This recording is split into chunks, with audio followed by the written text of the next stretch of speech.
Hello, you're listening to the Drawing the Ideal Self podcast for August 2024. In today's episode, we're going to think about hostility in relation to the UK rioters. For anyone who's not aware, the UK has seen riots in some of its cities over the last month. All since 3 children were killed by a person in Southport, which is on the northwest side of the UK. The children were at a holiday dance group, and the person who came into there stabbed children and some of the staff who were trying to protect them. 3 of the girls died, unfortunately, and other people are in hospital or injured. Although later, on the day of the attack, the police announced that they had arrested a 17-year-old from a nearby village and that they were not treating the incident as terror-related. There were posts on social media which falsely speculated that the suspect was an asylum seeker who had arrived in a boat, and they used a different name from his name and also said that he was Muslim. That evening, there were people attending a vigil in Southport in remembrance of the girls, and violence broke out near a mosque, where people were throwing missiles at the mosque, at the police, and 27 police were taken to hospital. Over the following few days, there were riots in a number of places in the UK, and in one severe episode, there were asylum seekers who were living in a hotel where the hotel was attacked by the rioters. So on the UK TV, there's been a lot of coverage of the riots, of the police response, of the behaviour of people, and also of the sentencing of the rioters. So it's been a very big event in the UK summer news. And what I thought we could think about is what PCP's hostility would have to say about that. Kelly's definition of hostility is the continued effort to extort validational evidence in favour of a type of social prediction which has already proved itself a failure. It is customary to think of hostility as the disposition to do someone harm, to hurt them. But in the psychology of personal constructs, we seek a way of understanding hostility from the point of view of the person who feels it and what it is that he is actually trying to accomplish. We see the injury he may imagine that he would like to inflict upon another person, not as the primary goal in itself, but as an incidental outcome of something more vital that he is trying to accomplish. Let us review the way a person lays his wagers upon the events of life. When he puts his constructs to test by basing predictions on them, he invites validating evidence. If the evidence turns out to be something quite different from what he expected, he has essentially 3 courses open to him. 1, he can concede that he has lost this particular bet and that his construct needs to be replaced. 2, he can guess that perhaps he did not read his evidence properly and replicate the experiment. Or 3, he can try to alter the events in an effort to make them conform to his original expectations. The third method is the method of Procrustes, who was always stretching his guess or cutting them down to size to fit his bed.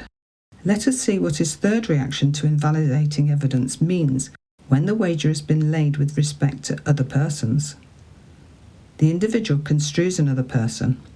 He makes a prediction about him, and when he turns up contrary evidence, he senses a twinge of anxiety as it appears that the other person may not fall within the range of convenience of his role constructs, or perhaps he is threatened by the major revision of his system, which the experience indicates may be necessary.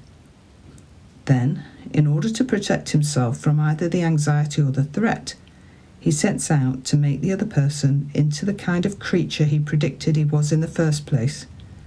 This is hostility. The other person is the victim, not so much of the hostile person's fiendishly destructive impulses, as to his frantic and unrealistic efforts to collect on a wager he has already lost.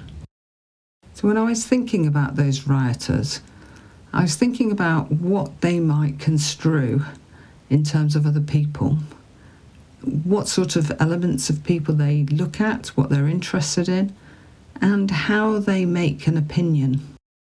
So we're always concerned in personal construct psychology with the personal construction. What is it about a person's views that mean that their behaviour makes sense? How are they connected? What is it that they see in the way that they view their life or their experiences that means that what they do towards other people is completely consistent with that? So I was thinking about the kind of theories that perhaps some of those writers might have, and why they would be holding on to those is because the threat of letting go and having to review their construing would be enormous for them. They might have to change all kinds of things as a result of it. So if you think of some of the theories they might have, which they might need to change if they look properly at the evidence, would be things like that refugees are dangerous. Actually, even in the riots, they would have had experience of the fact that refugees aren't dangerous because they were not fighting them, despite the provocation to fight. It does make you think about why they would be trying to make them fight by throwing things at the hotel that people were staying in. Now, if they fought back, their construing of refugees are dangerous can stay intact because refugees fight. If we took the construction that refugees are dangerous attackers as opposed to, say, vulnerable, I wonder whether the action of being in that riot and then perhaps of being convicted of a crime related to the riot, so disorder or rioting, and then going to prison, I wonder what that does to your construing in that sense. My guess is it may make it a much more strong construction rather than weaken it, because all the way along that line, people are identifying you as a person who holds those views. So that identity becomes stronger and stronger. I mean, it's already been strong enough for those people to join in the riots and attack people who weren't doing anything to them. My thought is that convictions are unlikely to lead to people revising their construing of refugees. They may have additional anger about what's happened and feel that, their freedoms have been taken away, and the cause of that lack of freedom is refugees, not their own actions. So it's unlikely they're going to come out of prison with a more favourable attitude. Although realistically, I don't think that's the current purpose of prison. It's not about rehabilitation. Going back to Kelly, are they likely to do what he suggested as a second option, which is to go back and reread the evidence? We know that social media feeds information in a biased way, so the things you've already looked at will come up again and again and again. If you look at them more, they just come up more, and then other things that are like that show as well. So these people are going to have to work quite hard if they want to explore alternative evidence. If they read certain newspapers, their theories about the refugees will be absolutely validated. If they read different papers, they'll experience a different view. If they watch the news, they may get a different view from what they find out from social media. And of course, some people don't take any evidence from alternative views which are validated or verified, but they listen to other people that they respect and know and get their views from there. So the likelihood is that they're going to have to work pretty hard to find another way to think about that and to be convinced that they really do need to look back at it. Remember that understanding is important, because what we're trying to do all the time is to anticipate. It doesn't matter if that person's understanding is totally fictitious. They think they can appreciate and anticipate what the person is going to do next. What might happen in relation to the third thing, the idea of trying to alter the events so that they fit with the person's anticipations. Remember, this is Procrustes, who had a bed, and if people didn't fit into the bed, he would cut their feet off or stretch them so that they fitted. Fortunately, that is a story. So what the person may do is consider that they've been very unlucky to be caught, that the police have always been picking on them, and that's why they've been arrested. They weren't doing anything worse than anybody else, and it's pure bad luck. They may focus on the actions of the riot rather than their racist beliefs. So when they get to prison, are these people going to say, "Oh, I was wrong, I've reconsidered, I've actually worked out that I should have been thinking a bit harder about this and I've changed my mind"? Or are they going to say, "Well, I'm here because, as we know, people will pick on people who stick up for their rights," or something like that? Or are they going to have a focus on the crimes they committed that were the physical crimes, such as throwing stones, hitting police, rather than their intentions, which was to frighten the residents of the hotel who were all refugees?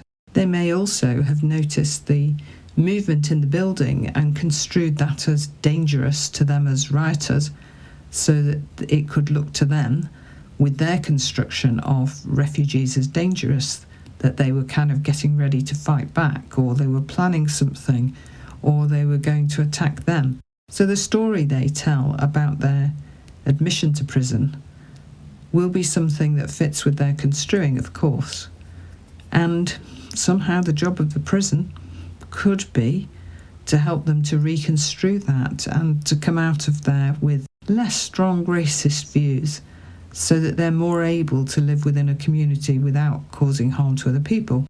I think the thing about hostility is it reminds us how difficult it is to change our views. We don't like it. We don't want to become another person. We don't want to change our way of being in the world, because we realise that changing one thing has a knock-on effect, and then it means changing other things. So our constructions of one sort of person, if we change that, will that mean that we have to change lots? And we don't want to do that, because actually it's more comfortable to stay the same than it is to change. So you could give some thought about whether there are aspects of your own construing that you know you're hostile about, i.e.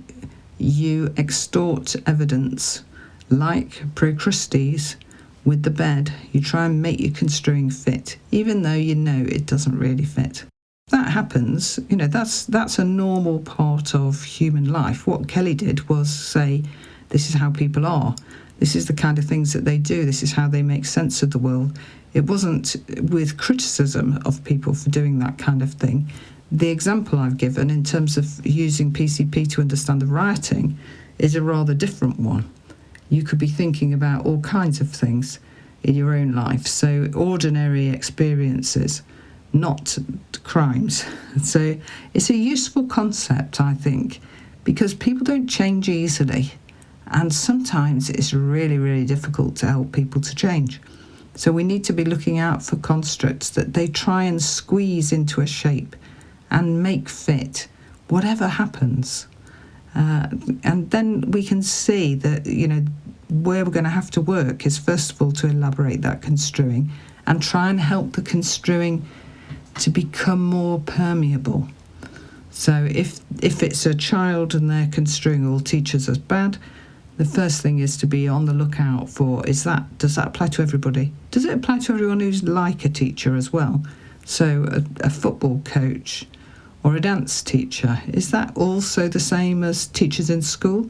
Is there any area of construing of teachers which is not as tight and is permeable, and that you could have a new dance teacher and you'd still think they're going to be okay? So that's something to go away and think about. So the other thing to mention is that Coventry PCP have a study session coming up on the 13th of September, 2 till 4 on Zoom, and it's about making sense of refusing. Now, it's not relevant particularly to this podcast episode, but this is the last chance I get to tell you about that. So we're going to be thinking about why people might refuse to take advice that they really do need to take, let's say health advice. They refuse to do things, and in particular I'm interested in children and young people who refuse to go to school, because it's quite a brave stance to do that. So what is it that's so bad about school?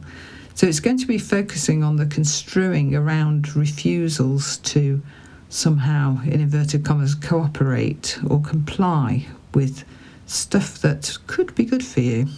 Okay, if you want to come to that, then go to the website covpcp.com and you can send an email to Sally. There's not a particular limit on the number of people who can go.